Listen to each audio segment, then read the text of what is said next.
Hello friends, welcome to यूटेरिया। मैं प्रेम कुमार आप सभी का स्वागत करता हूं। आज की इस वीडियो में जो है हमारा महत्वपूर्ण साप्ताहिक समसामयिकी प्रश्न श्रृंखला के अंतर्गत जून द्वितीय सप्ताह से संबंधित वीडियो। इस वीडियो में आज हम लोग विशेष रूप से 8 जून से लेकर के 15 जून के महत्वपूर्ण समसामयिकी प्रश्नों को अध्ययन करेंगे। तो इसमें महत्वपूर्ण प्रश्नों को संकलित किया गया है। आज हम लोग 25 महत्वपूर्ण प्रश्नों को देखेंगे। उम्मीद करते हैं कि ये प्रश्न आपको पसंद आएंगे और आगामी एग्जाम के लिए आपके महत्वपूर्ण होंगे। साथ ही साथ इसके पीडीएफ आप हमारे टेलीग्राम चैनल एडुटेरिया टेस्ट सीरीज से जुड़कर प्राप्त कर सकते हैं, जिसका लिंक आपको लास्ट में डिस्क्रिप्शन में भी दिया गया है। तो चलिए दोस्तों, शुरू करते हैं। सबसे पहले प्रश्न की ओर आते हैं। नीति आयोग द्वारा जारी सतत विकास लैंगिक समानता सूचकांक वर्ष 2020-21 में किस राज्य को प्रथम स्थान प्राप्त हुआ? तो लैंगिक समानता से तात्पर्य महिला एवं जो है पुरुष के बीच जो है समानता से संबंधित एक सूचकांक जो है वो सतत विकास सूचकांक के नाम से नीति आयोग द्वारा जारी किया गया, जिसमें वर्ष 2020-21 में पहला स्थान किसे प्राप्त हुआ है? ऑप्शन है केरल राज्य, मध्य प्रदेश राज्य, छत्तीसगढ़ राज्य, आंध्र प्रदेश राज्य। इसका जो सही उत्तर है वो है छत्तीसगढ़ राज्य। प्रथम स्थान छत्तीसगढ़ राज्य को प्राप्त हुआ है, जबकि अंतिम स्थान बिहार राज्य को प्राप्त हुआ है। तो लैंगिक समानता की दृष्टि से पहला जो है स्थान किसे प्राप्त हुआ है? छत्तीसगढ़ को। दूसरा प्रश्न है, मुख्यमंत्री किसान मित्र ऊर्जा योजना की शुरुआत किस राज्य सरकार द्वारा की गई है? तो किसानों से संबंधित एक ऊर्जा योजना जो है ये शुरू की गई है। तो ये काफ़ी महत्वपूर्ण है, क्योंकि इसमें किसानों के लिए जो है ऊर्जा उपभोग को बढ़ाने तथा उनको कुछ रियायत देने की पहल की गई है। यह पहल किस राज्य सरकार द्वारा की गई है? ऑप्शन है उत्तर प्रदेश, मध्य प्रदेश, गुजरात, राजस्थान। इसका सही उत्तर जो है वो है राजस्थान। राजस्थान सरकार ने इस योजना की शुरुआत की है। इसके तहत किसानों को बिजली बिल में अनुदान के रूप में प्रति माह लगभग 1,000 रुपये का अनुदान दिया जाएगा। यानी किसानों को बिजली बिल माफ़ किया जाएगा और उनको अनुदान दिया जाएगा, ताकि वो बिजली के उपयोग करते हुए अपनी खेती को बेहतर बना सकें। इसके तहत अधिकतम वर्ष में 12,000 रुपये का अनुदान दिया जाएगा। तीसरा प्रश्न है, निम्नलिखित में से किस देश ने बिटकॉइन को अपने देश में वैध मुद्रा का दर्जा दिया है? तो आपको पता होगा कि बिटकॉइन जो है वास्तव में एक सांकेतिक मुद्रा है, और यह एक प्रकार का टेक्निकल मुद्रा भी कहा जाता है, जिसको केवल कंप्यूटर के माध्यम से ही खरीद बिक्री की जाती है। इसे कोई छू करके या किसी बैंक में आप जमा नहीं कर सकते हैं। तो बिटकॉइन जो है इसको वैध मानने वाला पहला देश कौन बन गया है? ऑप्शन है Britain, Germany, El Salvador, Mexico. इसका सही उत्तर जो है वो है अल सल्वाडोर। अल सल्वाडोर ने बिटकॉइन को वैध मुद्रा का दर्जा दिया है। इस तरह का दर्जा देने वाला वो पहला देश बना है। अब यहाँ अमेरिकी डॉलर के साथ साथ बिटकॉइन में भी कीमतों का निर्धारण संभव हो सकेगा। ये बिटकॉइन का सिंबल आप देख रहे हैं। चौथा प्रश्न है, हाल ही में इजराइल के नए प्रधानमंत्री के रूप में किसे नियुक्त किया गया है? तो हाल ही में इजराइल के जो है नए प्रधानमंत्री चुने गए हैं। ऑप्शन है Naftali Bennett, Benjamin Netanyahu, Ukhnaa Khurelsukh, Isaac Herzog. तो इसका जो सही उत्तर है वो है ऑप्शन ए नाफ्ताली बेनेट। तो बेनेट से याद रखेंगे कि बेनेट जो है वो इजराइल के प्रधानमंत्री बने हैं। इससे पहले जो है वहाँ बेंजामिन नेतन्याहू जो है प्रधानमंत्री थे। उन्हीं का जगह लेकर के जो है इजराइल के नाफ्ताली बेनेट जो है वो प्रधानमंत्री बने हैं। पांचवा प्रश्न है, निम्नलिखित में से किस अंतरिक्ष एजेंसी ने शुक्र ग्रह पर अपना पहला ऑर्बिटर इनविजन को भेजने की घोषणा की है? तो शुक्र ग्रह पर भेजना है, और किस उपग्रह को भेजने की पहल की जा रही है? ऑर्बिटर को भेजने की पहल की जा रही है। तो इनविजन को जो है भेजने की घोषणा की गई है, और यह घोषणा जो की गई है यह किसके द्वारा की गई है? ऑप्शन है नासा, ईएसए, सीएनएसए, आईएसआरओ यानी इसरो। तो ऑप्शन जो है इसका ईएसए का मतलब है यूरोपीय अंतरिक्ष एजेंसी। तो यूरोपियन स्पेस एजेंसी के द्वारा यह घोषणा की गई है कि वह शुक्र ग्रह पर अपना पहला ऑर्बिटर जो है वो इनविजन के नाम से जो है 2030 तक भेजेगा। छठा प्रश्न है, फ्रेंच ओपन 2021 पुरुष एकल वर्ग का खिताब किसने जीता है? तो सबसे पहले ये जान लें कि ये लॉन टेनिस से संबंधित खेल है फ्रेंच ओपन, और 4 ग्रैंड स्लैम वर्ष में होते हैं, जिसमें से एक जो है वो फ्रेंच ओपन है। तो फ्रेंच ओपन का जो पुरुष का एकल वर्ग का खिताब किसने जीता? ऑप्शन है राफेल नडाल, नोवाक जोकोविच, रोजर फेडरर, डोमिनिक थिएम। तो इसका जो सही उत्तर है वो है नोवाक जोकोविच। नोवाक जोकोविच की ये तस्वीर आप देख रहे हैं। वर्तमान में ये सर्बिया का खिलाड़ी विश्व का नंबर 1 खिलाड़ी है। इसने नोवाक जोकोविच ने जो है ग्रीस के स्टेफानोस को हरा करके जो है फ्रेंच ओपन 2021 का पुरुष एकल वर्ग का खिताब जो है वो जीत लिया है। तो पुरुष और महिला दोनों ही एकल वर्ग तथा मिश्रित और डबल महिला एवं पुरुष वर्ग में 5 श्रेणियों में यह खेल जो है वो आयोजित किया जाता है। 7वां प्रश्न जो है वो है फ्रेंच ओपन 2021 के महिला वर्ग का जो है एकल खिताब किसने जीता है। तो फ्रेंच ओपन के पुरुष वर्ग में जहां नोवाक जोकोविच ने जीता, वही बात करते हैं अब हम लोग महिला वर्ग के लिए। ऑप्शन है Barbora Krejcikova, Anastasia Paoli, Martina Hingis, Naomi Osaka. इसका जो सही उत्तर है वो है ऑप्शन ए बारबोरा क्रेजिकोवा। चेक गणराज्य की रहने वाली बारबोरा क्रेजिकोवा ने फाइनल में रूस की अनास्तासिया पाउली ऊचेकोवा को हरा करके जो है यह खिताब जीत लिया है। तो बारबोरा आप अगर याद रखेंगे या क्रेजिकोवा, तो यहाँ से भी आपको ये याद रहेगा कि फ्रेंच ओपन जो है ये किसने जीता है। पुरुष में आप नोवाक जोकोविच तथा महिला में बारबोरा क्रेजिकोवा का नाम जरूर याद रखेंगे। 8वां प्रश्न है हाल ही में किसे भारत का नया चुनाव आयुक्त नियुक्त किया गया है। तो चुनाव आयुक्त नए कौन बने हैं। ऑप्शन है सुशील चंद्रा, अनूप चंद्र पांडे, राजीव कुमार, सुशील कुमार। इसका जो सही उत्तर जो है वो है ऑप्शन बी अनूप चंद्र पांडे। यहाँ आपको जानना एक निश्चित पॉइंट जानना है कि भारत में जो निर्वाचन आयोग है इसमें एक मुख्य चुनाव आयोग तथा 2 चुनाव आयुक्त होते हैं। तो यहाँ याद रखेंगे कि ये चुनाव आयुक्त चुने गए हैं, मुख्य चुनाव आयुक्त नहीं। तो भारत में जब बात करें तो एक मुख्य चुनाव आयुक्त तथा 2 अन्य जो है वो चुनाव आयुक्त होते हैं। राजीव कुमार जो है वो भारत के जो है दूसरे चुनाव आयुक्त हैं तथा अनूप चंद्र जो है वो एक अन्य चुनाव आयुक्त के रूप में चुने गए हैं। जबकि बात करें मुख्य चुनाव आयुक्त की तो सुशील चंद्रा जो है, ये नाम याद रखेंगे, ये मुख्य चुनाव आयुक्त हैं। इनके नाम से प्रश्न कई बार पूछा जाता है। 9वां प्रश्न है 67 यानी 67वां राष्ट्रीय फिल्म पुरस्कार में किस राज्य की फिल्म को सर्वश्रेष्ठ फिल्म का अवार्ड दिया गया है। ऑप्शन है मेघालय, नागालैंड, असम, अरुणाचल प्रदेश। तो राष्ट्रीय फिल्म पुरस्कार जो है वो काफ़ी सम्मानित फिल्म पुरस्कार के रूप श्रेणी में माना जाता है, जहां अन्य फिल्म पुरस्कारों पर जो है विशेष रूप से पक्षपात का आरोप लगता है, लेकिन सबसे जो है ऑथेंटिक पुरस्कार के रूप में भारत में जो है वो राष्ट्रीय फिल्म पुरस्कार को जाना जाता है सिनेमा के क्षेत्र में। तो इसमें सबसे पहला जो यानी सर्वश्रेष्ठ फिल्म का अवार्ड किस राज्य के फिल्म को मिला। ऑप्शन है मेघालय, नागालैंड, असम, अरुणाचल प्रदेश। इसका सही उत्तर जो है वो है अरुणाचल प्रदेश। अरुणाचल प्रदेश की फिल्म वाटर ब्यूरियल को सर्वश्रेष्ठ फिल्म पुरस्कार प्रदान किया गया है। तो आपको नाम अरुणाचल प्रदेश का भी याद रख सकते हैं और वाटर ब्यूरियल का नाम भी याद रखिए, क्योंकि इससे भी जुड़कर के प्रश्न पूछे जाएंगे। 10वां प्रश्न है बिहार के किस नदी पर डगमरा जल विद्युत परियोजना को हाल ही में निर्माण करने का मंजूरी मिल गया है। तो डगमरा जल विद्युत परियोजना जो है ये किस नदी पर काम कर रहा है। ऑप्शन है कोसी, गंडक, सोन, महानंदा। इसका जो सही उत्तर है वो है कोसी। तो आइए इसके बारे में जानते हैं। बिहार के सुपौल जिले में कोसी नदी के ऊपर डगमरा जल विद्युत परियोजना का निर्माण किया जा रहा है, जिसकी क्षमता 130 मेगावाट होगी।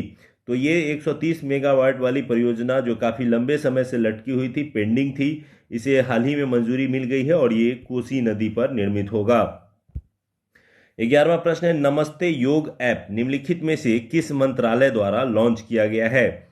ऑप्शन है स्वास्थ्य एवं परिवार कल्याण मंत्रालय, सामाजिक न्याय एवं अधिकारिता मंत्रालय, आयुष मंत्रालय, सूचना एवं प्रसारण मंत्रालय। तो नमस्ते योग ऐप जो है ये लॉन्च किया गया है। ऑप्शन इसका जो है ऑप्शन नंबर सी आयुष मंत्रालय। आयुष मंत्रालय द्वारा नमस्ते योग ऐप लॉन्च किया गया है।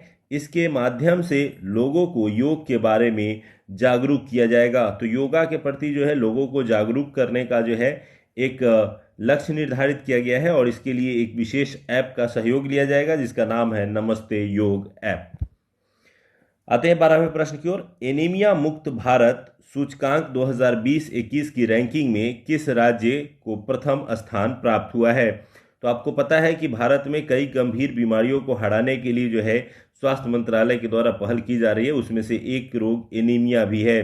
तो एनीमिया को हराने के लिए जो है एक तैयारी के क्रम में एक रैंकिंग जारी की गई है 2020-21 के लिए। इसमें प्रथम स्थान प्राप्त हुआ है। ऑप्शन है उत्तर प्रदेश, मध्य प्रदेश, उड़ीसा, आंध्र प्रदेश। इसका सही उत्तर जो है वो है मध्य प्रदेश। तो आपको पता है कि टारगेटेड करके जो है इसे पछाड़ने का प्रयास किया जा रहा है, और इस क्रम में सबसे पहला स्थान जो है वो मध्य प्रदेश को प्राप्त हुआ है, जबकि दूसरा स्थान ओडिशा और तीसरा स्थान हिमाचल प्रदेश राज्य को प्राप्त हुआ है।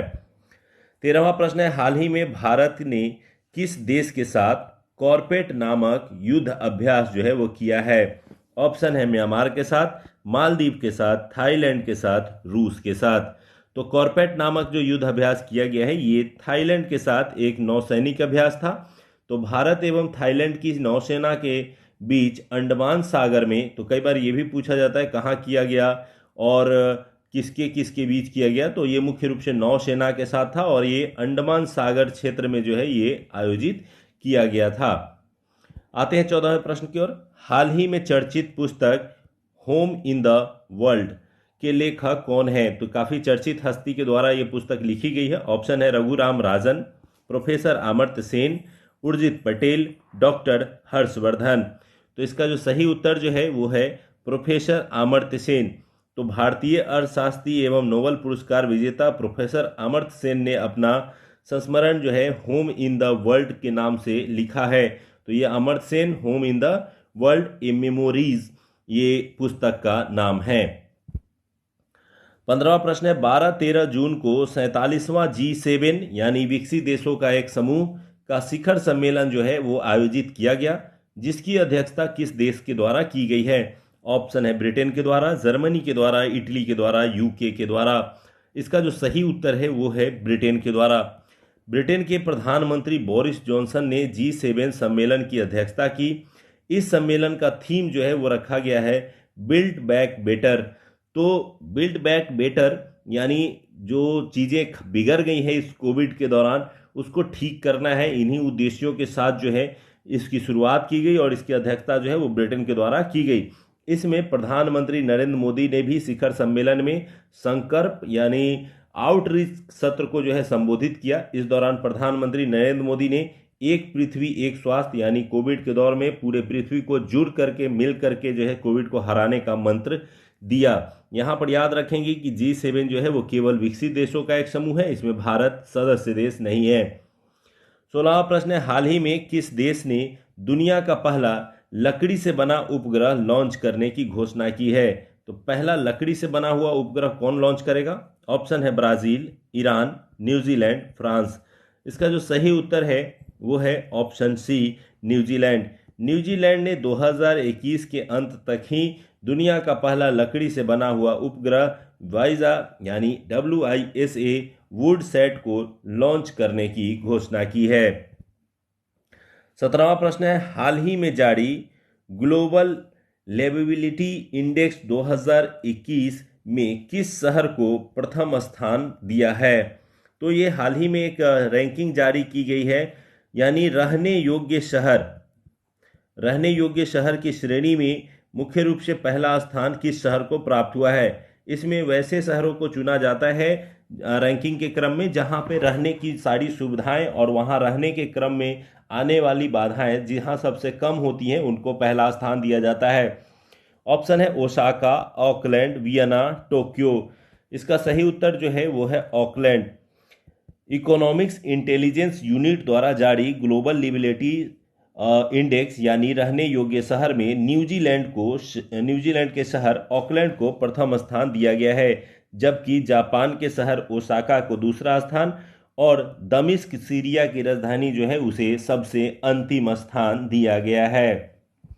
अगले प्रश्न में आते हैं, हाल ही में फुटबॉल एसोसिएशन की पहली महिला अध्यक्ष किसे चुना गया है?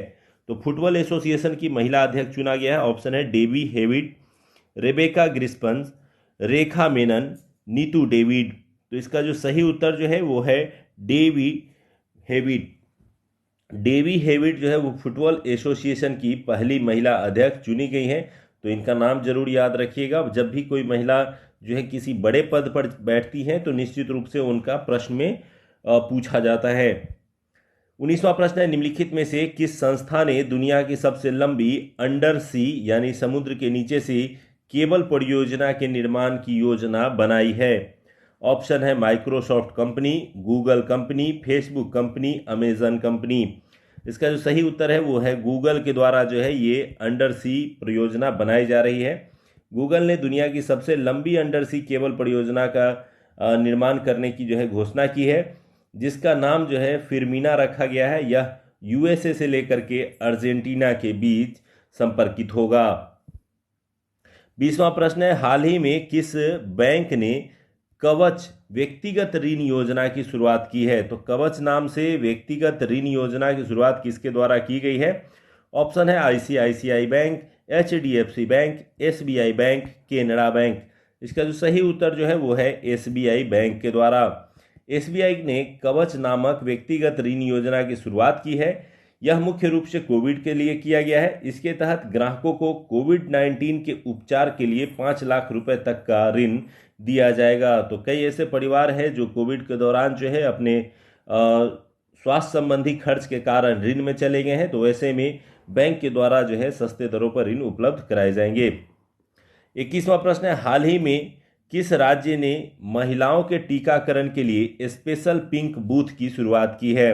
तो आपको पता है कि महिलाओं के स्पेशल बूथ जो है इलेक्शन में भी बनाए जाते रहे हैं। इसके अलावा अब कई अलग अलग जो है कुछ बैंकिंग सुविधाओं से लेकर के जो है वो पुलिस स्टेशन तक महिलाओं से सुसज्जित बनाए जा रहे हैं।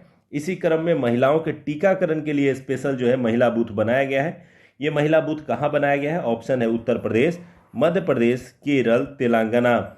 इसका जो सही उत्तर है वो है उत्तर प्रदेश। उत्तर प्रदेश सरकार ने स्पेशल पिंक बूथ बनाने की जो है वो घोषणा की है, जहां पर केवल महिलाओं का टीकाकरण किया जाएगा। 22वां प्रश्न है, हाल ही में दिहिंग पटकाई वन्यजीव अभ्यारण्य को किस राज्य का राष्ट्रीय उद्यान घोषित किया गया? तो दिहिंग पटकाई वन्यजीव अभ्यारण्य जो है ये घोषित किया गया है। ऑप्शन है अरुणाचल प्रदेश, सिक्किम, असम, नागालैंड। तो ये रिसेंट में ही दिहिंग को घोषित किया गया है। ये है असम राज्य से संबंधित। तो दिहिंग पटकाई जो है ये असम राज्य से संबंधित है। असम सरकार ने दिहिंग पटकाई को 7वां राष्ट्रीय उद्यान घोषित किया है। यह मुख्य रूप से हाथियों के लिए प्रसिद्ध है। तो याद रखेंगे कि किस लिए प्रसिद्ध है? हाथियों के लिए। इससे पहले रायमोना रिजर्व फॉरेस्ट जो हाल ही में घोषित हुआ था, ये 6ठा राष्ट्रीय उद्यान था। अब वहां पे 7वां जो है वो दिहिंग पटकाई को बनाया गया है। तो 2 रिसेंट में बने हैं, दोनों याद रखिएगा, एक रायमोना और दूसरा जो है दिहिंग पटकाई। तो दोनों से प्रश्न जो है वो पूछे जा सकते हैं। 23वां प्रश्न है, निम्नलिखित में से किस राज्य में देश की पहली इलेक्ट्रिक व्हीकल सिटी को विकसित किया जाएगा? ऑप्शन है कर्नाटक, महाराष्ट्र, गुजरात, छत्तीसगढ़। तो इसका जो सही उत्तर जो है वो है ऑप्शन गुजरात। गुजरात के केवड़िया शहर को जो है घोषित किया गया है इलेक्ट्रिकल व्हीकल सिटी। वास्तव में यहाँ पर केवल इलेक्ट्रिक जो है वो गाड़ियाँ भविष्य में चलाई जाएंगी, इसके लिए जो है प्लान किया जा रहा है और इसे घोषित किया गया है इलेक्ट्रिक व्हीकल सिटी के रूप में। 24वां प्रश्न है, युवा शक्ति कोरोना मुक्ति अभियान। तो युवा शक्ति कोरोना मुक्ति नामक अभियान की शुरुआत किस राज्य सरकार द्वारा की गई है?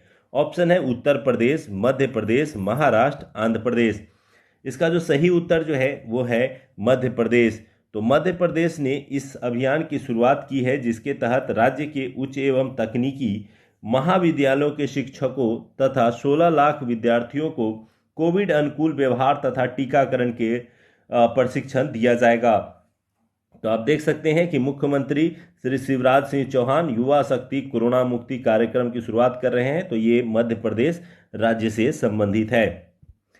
लास्ट प्रश्न है आज का हमारा 25वां प्रश्न। 14 जून 2021 को नाटो का शिखर सम्मेलन जो कि 31वां औपचारिक बैठक था, कहां पर आयोजित किया गया है?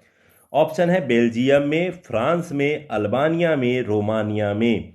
तो इसका जो सही उत्तर है ये है बेल्जियम में किया गया है। तो नाटो सम्मेलन 2021 का आयोजन बेल्जियम की राजधानी ब्रुसेल्स में किया गया है। नाटो में कुल 30 सदस्य देश हैं और यह एक प्रकार का अंतर सरकारी सैन्य संगठन है जिसकी स्थापना 1949 में की गई थी। नाटो का फुल फॉर्म आपको याद होगा, नॉर्थ अटलांटिक जो ट्रीटी ऑर्गेनाइजेशन है। तो नॉर्थ अटलांटिक ट्रीटी ऑर्गेनाइजेशन का गठन जो है वो 1949 में किया गया था। वर्तमान में इसके सदस्यों की संख्या जो है वो 30 हो गई है और इसका रिसेंट 31वां बैठक जो है वो बेल्जियम में किया गया है।